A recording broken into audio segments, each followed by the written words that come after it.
అవకాశం వెతుక్కునేది, అవసరం తీర్చుకునేది, చీకటి తప్పు చేసేది మీరేనండి. మీలాంటి మగాళ్లే. పదే పదే జరిగిందని తవ్వుకొని ఏం లాభం?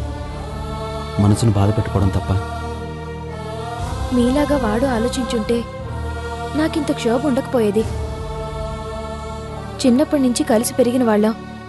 హ్యారీ అని పిలుస్తూ ఆ చింటూతో కలిసి అల్లరి చేస్తూ నా వెనకే తిరుగుతుండేవాడు. తన కబుర్లతో నవ్వించేవాడు. అలాంటి వాణ్ణి ఏదో కోపంలో 4 మాటలు అన్నానే అనుకోండి, మొహం చాటేయాలా?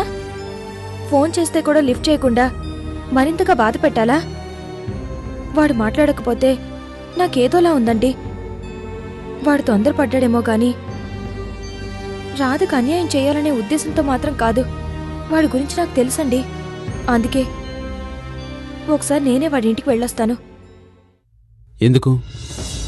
మరిన్ని మాటలను ఇంకా బాధ పెట్టడానికా? కాదు, ఒళ్ళు తెలియని ఆవేశంలో, రాధకిలా అయ్యిందే అనే ఆవేదనలో వాడిని నోటికొచ్చినట్టు తిట్టాను. అనరాని మాటలే అన్నాను. అందుకు వాడికి సారీ చెప్పాలని వెళ్తానంటున్నాను. సరే, నీ ఇష్టం. నాకు హాస్పిటల్కి టైం అవుతుంది, వస్తాను.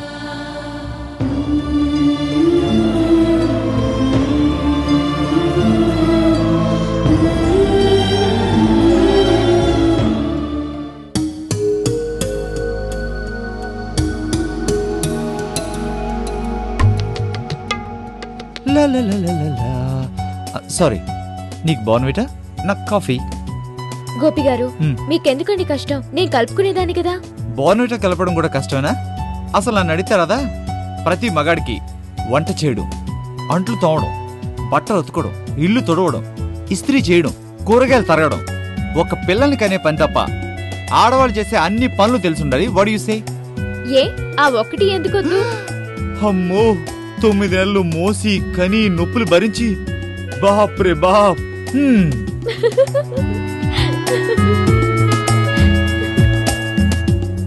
రాధా, నువ్వు ఇలా నవ్వుతుంటే నాకెంత సంతోషంగా ఉందో తెలుసా?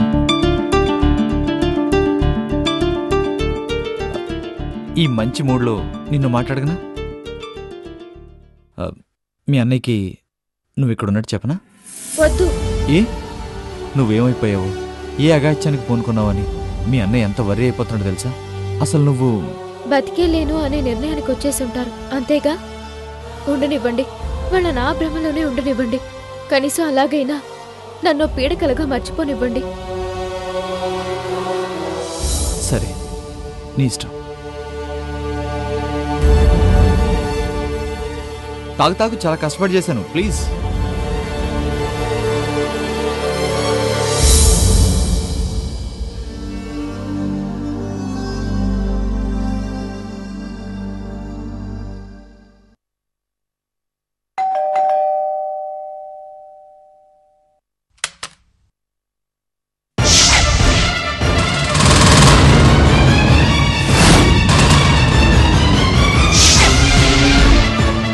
ఎవరు రాదా?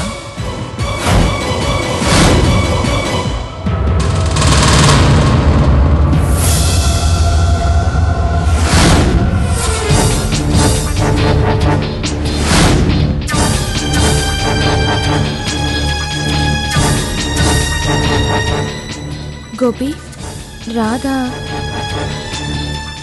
అవునే, రాధ ఇక్కడే ఉంటుంది. ఇక్కడ నీతో కలిసా? హరి, ప్లీజ్, దయచేసి అపార్థం చేసుకోకు. ఓ రోజు రాత్రి రాధ ఆత్మహత్య చేసుకోబోయింది.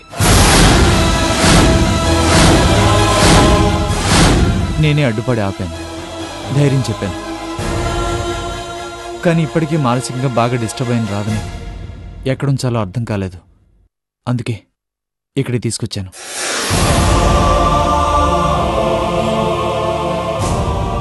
రాధా, నువ్వు ఆత్మహత్య?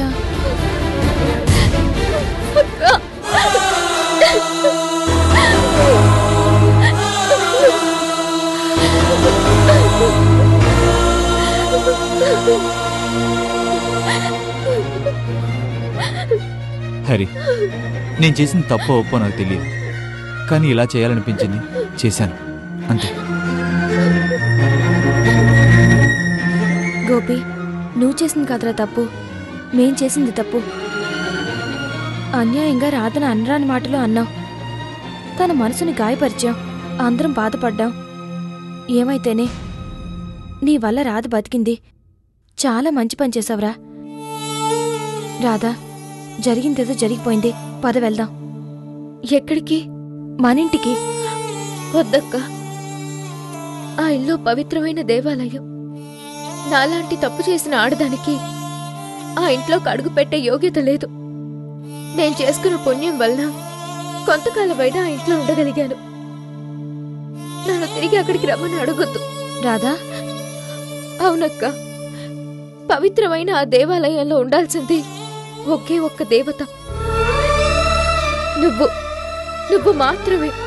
రాధా, నీకు మర్చిపోయిన నీ గతం గుర్తు రావడం, ఆ నిజాన్ని నువ్వు నిర్భరంగా స్వీకరించడం అన్నీ బానే ఉన్నాయి. కడివెడి పాలల్లో ఒక ఉప్పుగడ్డ పడ్డట్టు ఈ అపశృతేంటి? ఇంతలోనే నువ్వు నెల తప్పడమేంటి? నిజం చెప్పు, నీ కడుపులో బిడ్డకు తండ్రి గోపియే కదూ? హరి, ఆ వెధవ పని చేసింది నేనేం తిట్టావుగా, అలాగే ఫిక్స్ అయిపో. ఫిక్స్ అయిపోవడం ఏంట్రా? చెప్పు రాధా, ఇప్పటికైనా నీ నోరు తెరిచి నిజం చెప్పు. అబ్బా, చెప్పు చెప్పు చెప్పు. ఏంటి చెప్పేది? నేనే అనుకోవే, నాతో మాట్లాడడం మానేస్తావా? నీ మెడలు వంచి రాధ మెడలో 3 ముళ్ళు వేయిస్తాను. అంతా నీ ఇష్టమేనా? రాధకి ఇష్టం ఉండదా?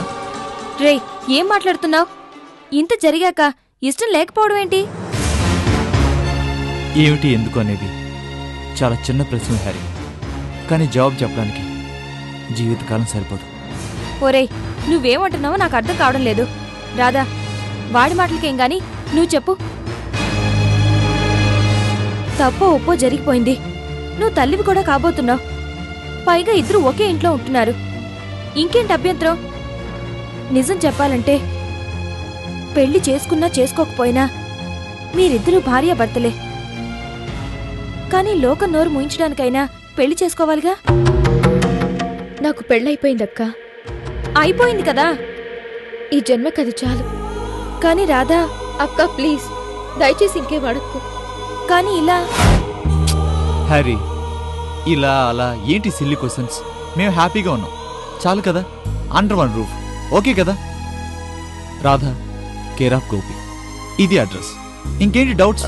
అది కాదురా. No more doubts. మేము ఇలాగే ఫిక్స్ అయిపోయాం, నువ్వు అలాగే ఫిక్స్ అయిపోయావు.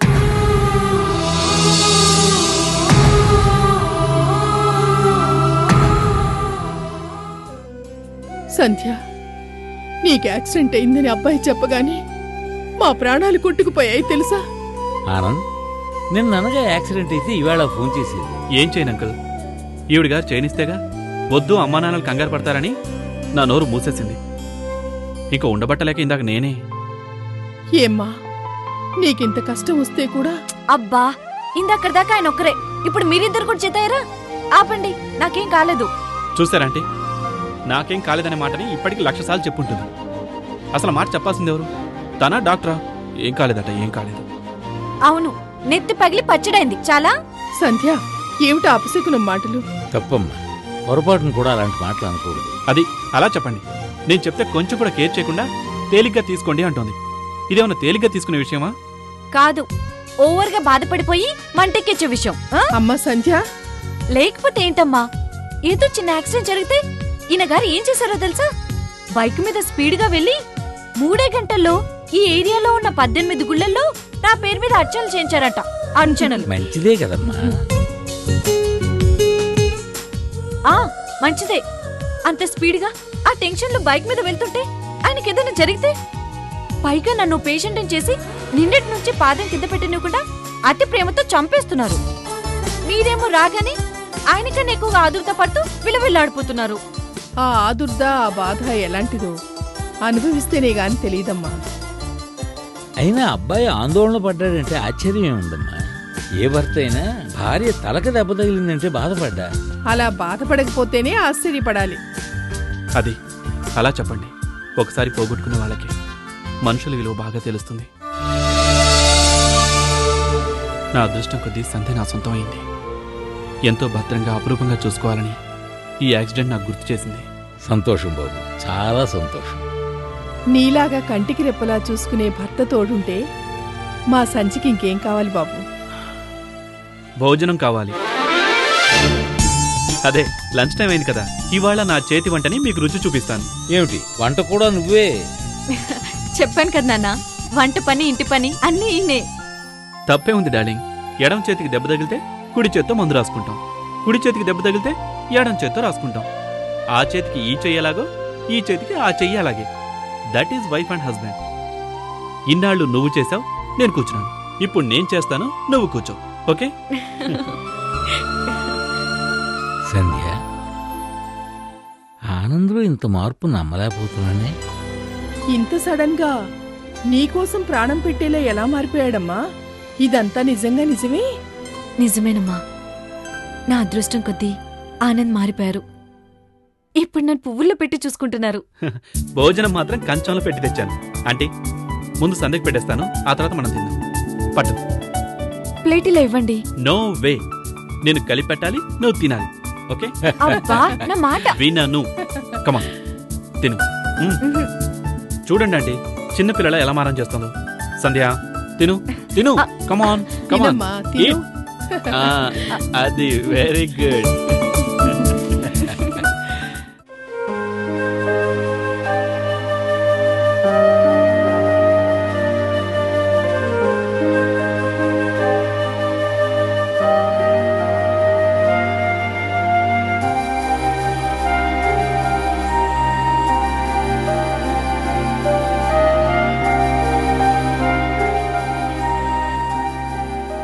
గోపి ఇంటి నుంచి నా రావడం? అవునండి. అక్కడికి వెళ్ళాక తెలిసింది రాధ ఎక్కడుందో. రాధా ఎక్కడుంది? గోపి ఇంట్లోనే. రాధా గోపి ఇంట్లోనా? సరిగ్గా ఇలాగే నేను ఆశ్చర్యపోయాను.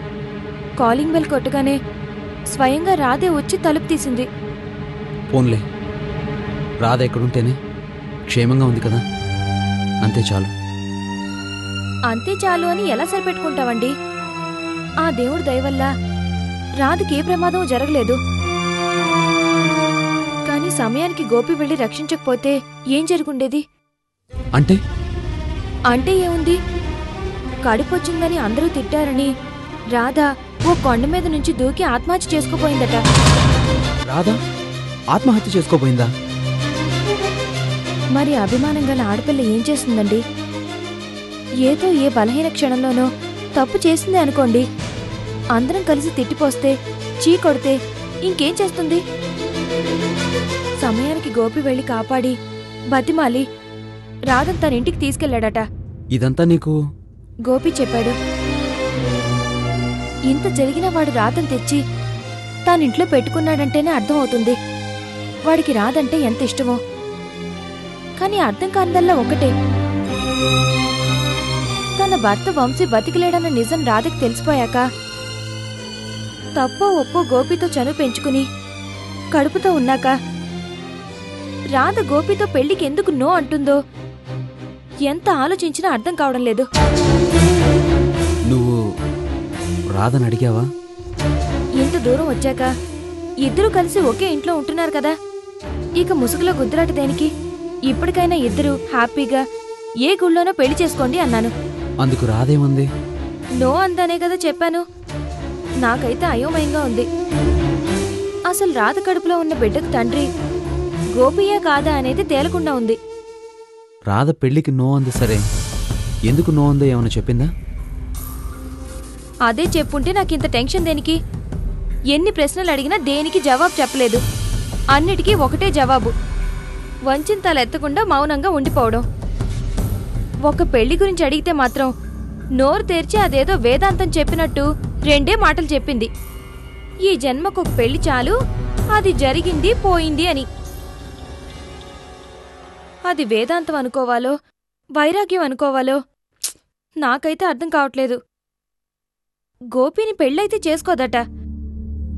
కాని వాడితో కలిసి ఉండడానికి మాత్రం అభ్యంతరం లేదట. వాడి బిడ్డని కడుపులో మోస్తుందట. కాని వాడి చేత తాళి మాత్రం కట్టించుకోదట. రాధని చూస్తుంటే అది అమాయకత్వం అనుకోవాలో, మొండితనం అనుకోవాలో, మూర్ఖత్వం అనుకోవాలో నాకైతే బుర్ర బద్దలు కొట్టుకున్నా అర్థం కావడం లేదు. మరి గోపి ఏమన్నాడు? ఏమంటాడు? వాళ్ళ నాన్న తిట్టిపోసినా, ఊళ్ళో వాళ్ళందరూ ఎగతాళి చేసినా తాళి కట్టకుండానే రాధన్ తనింట్లోనే పెట్టుకుంటాడట. కాన్పయ్యేదాకా కళ్ళల్లో పెట్టుకుని చూసుకుంటాడట. ఇదేమిష్టమో, ఇదెక్కడ సంబంధమో, మై గాడ్.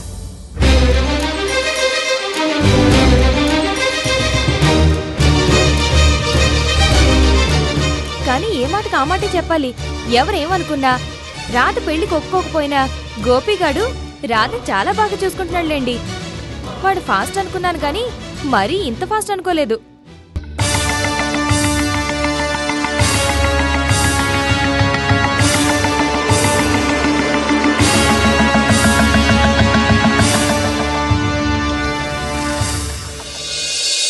మూగింది ఎన్నికల నగార, మొదలైంది మహాసంగ్రామం.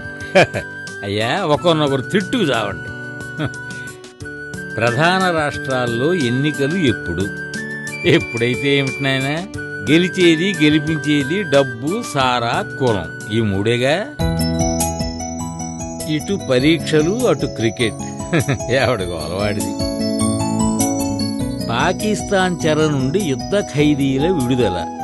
పాప, ఇన్నాళ్ళకి వాళ్ళకి మోక్షం లభించిందనమాట. అదృష్టవంతులు. ఏమండి, కాఫీ?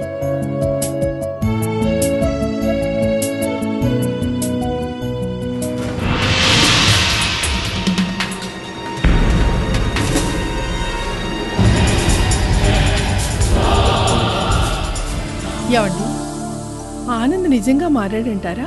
అనే కదా అమ్మాయి చెబుతున్నది, మన కళ్ళకి కనిపిస్తున్నది. కంటికి కనిపించేదంతా నిజం కాదు కదా. కనిపించే నిజాన్ని కాదని అనలేం కదా. ఆనంద్ నిజంగా మారాడో లేదో ఆ భగవంతుడికే తెలియాలి. సంధ్య మాత్రం ఈనాళ్ల తర్వాత నిజంగా సంతోషంగా ఉందండి. తన భర్త మారాడని సంధ్య మనస్ఫూర్తిగా నమ్ముతోంది. అంతకంటే మనకి ఇంకేం కావాలి? అవునండి, వాళ్ళిద్దరు ఇలా అన్యోన్యంగా కలకాలం కలుసుంటే అదే మనకు చాలు. ఆ భగవంతుణ్ణి అదే వరమిమ్మని కోరుకుంటున్నాను. జానకి, సంధ్య జీవితం మళ్లీ గాడిలో పడింది. ఇక మనకి ఏ దిగులు లేదు. ఇప్పుడుగా ఆనంద్ ఇల్లు రాసిమ్మని అడిగాడు అనుకో, ధైర్యంగా రాసిచ్చేస్తానంతే. అదిగో సత్యం.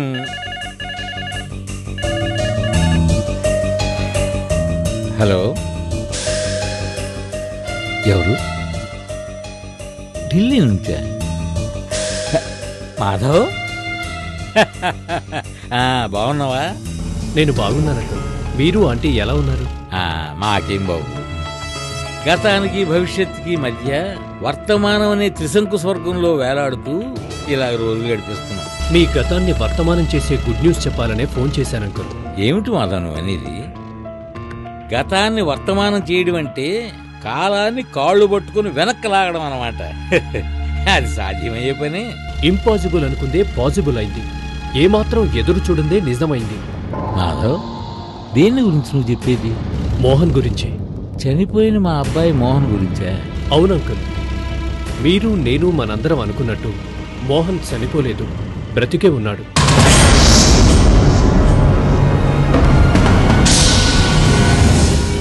అటు చూడు చూడు.